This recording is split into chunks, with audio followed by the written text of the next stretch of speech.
DSC preparation కి మిగిలిన తక్కువ సమయాన్ని డిఎస్సి 2024 యాప్ లేదా DSC2024.com తో జాబ్ ని సాధించండి. క్రైమ్ తీరు ఏమాత్రం మారలేదు. కాకపోతే దాని రూపం రకరకాలుగా ఉంటుంది. ఇది ఫిలిం డైరెక్టర్ రామ్ గోపాల్ వర్మ చెప్పే డైలాగ్. ప్రస్తుతం అలాంటి ఘటనలు దేశంలో అక్కడక్కడ జరుగుతూనే ఉన్నాయి. తాజాగా ఇక్కడ కూడా అదే జరిగింది. ప్రియుడిపై మోజుతో కన్న తల్లిని కడతేర్చింది కసాయి కూతురు. తమ ప్రేమకి తల్లి అడ్డొస్తుందని కక్ష పెంచుకుని కన్న తల్లి అనే కనికరం లేకుండా అత్యంత దారుణంగా చంపేందుకు ప్రేరేపించింది కూతురు. ఈ దారుణ ఘటన విజయనగరం జిల్లాలో చోటు చేసుకుంది. విజయనగరం జిల్లా శృంగవరపుకోట మండలం వెంకటరమణపేట గ్రామానికి చెందిన ఎరపిడి రుచిత 2 సంవత్సరాల క్రితం అదే గ్రామానికి చెందిన జేసీబీ డ్రైవర్ హరికృష్ణను ప్రేమించింది. అయితే ఇదే విషయం తల్లి వెంకటలక్ష్మికి చెప్పింది. అయితే దీనికి తల్లి నిరాకరించింది. అయితే కూతురికి ఇంకా పెళ్లి వయసు రాకపోవడంతో పోలీసులకు ఫిర్యాదు చేసింది. దీంతో హరికృష్ణపై పోక్సో కేసు నమోదు చేసిన పోలీసులు అతన్ని అదుపులోకి తీసుకున్నారు. అయితే కొన్ని రోజుల తర్వాత హరికృష్ణ బెయిల్పై బయటకు వచ్చాడు.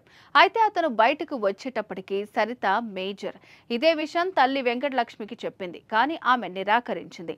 దీంతో తల్లిపై కూతురు సరిత కోపం పెంచుకుంది. ఎలాగైనా తల్లిని చంపేయాలని ప్రియుడితో కలిసి ప్లాన్ వేశారు.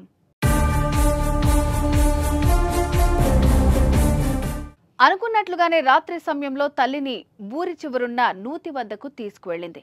అయితే అప్పటికే అక్కడ కాపు కాసిన ప్రియుడితో పాటు మరికొందరు వెంకటలక్ష్మి గొంతు కోసి చనిపోయిందని నిర్ధారించుకున్న తర్వాత స్థానికంగా ఉన్న బావిలో పడేశారు. అయితే తనకేమీ తెలియదన్నట్లు తన తల్లిని ఎవరో ఆటోలో ఎత్తుకెళ్లారంటూ అన్న హరికి చెప్పింది.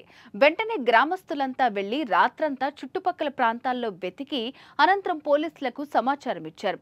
దీంతో రంగంలోకి దిగిన పోలీసులు అనుమానం వచ్చి కూతురు రుచితను తమదైన శైలిలో ప్రశ్నించగా అసలు విషయం బయటకొచ్చింది. దీంతో శవాన్ని వెలికితీసిన పోలీసులు కేసు నమోదు చేసుకుని నిందితుల కోసం గాలిస్తున్నారు.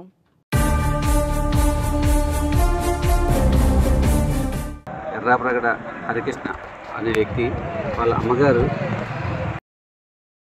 వెంకటరామపేట గ్రామస్తుడైనటువంటి ఎర్రాప్రగడ హరికృష్ణ అనే వ్యక్తి వాళ్ళ అమ్మగారు రాత్రి బహిర్భూమికని వెళ్ళి తిరిగి రాలేదని, తనను ఎవరో కొట్టి ఆటోలో తీసుకువెళ్ళిపోయారని ఆ చెల్లి చెప్పిందని దాని మీద మాకు ఈరోజు కంప్లైంట్ చేయడం జరిగింది. ఆ కంప్లైంట్ బేస్ చేసుకొని కేసు రిజిస్టర్ చేయడం జరిగింది. ఆ కేసు దర్యాప్తులో భాగంగా ఈరోజు అక్కడ క్రైమ్ సీన్ చూసి ప్రధానంగా చుట్టుపక్కల పరిసర ప్రాంతాల్లో వెతకగా ఈ రోడ్డు అవతల ఉన్నటువంటి యూత్లో ఒక చనిపోయిన ఆడ శవం కనిపించింది. ఆ శవంపై దర్యాప్తు చేస్తున్నాము. ఆ చనిపోయిన శవం ఫిర్యాదు ఇచ్చినటువంటి వాళ్ళ అమ్మగారు వెంకటలక్ష్మిగా తెలియవస్తుంది.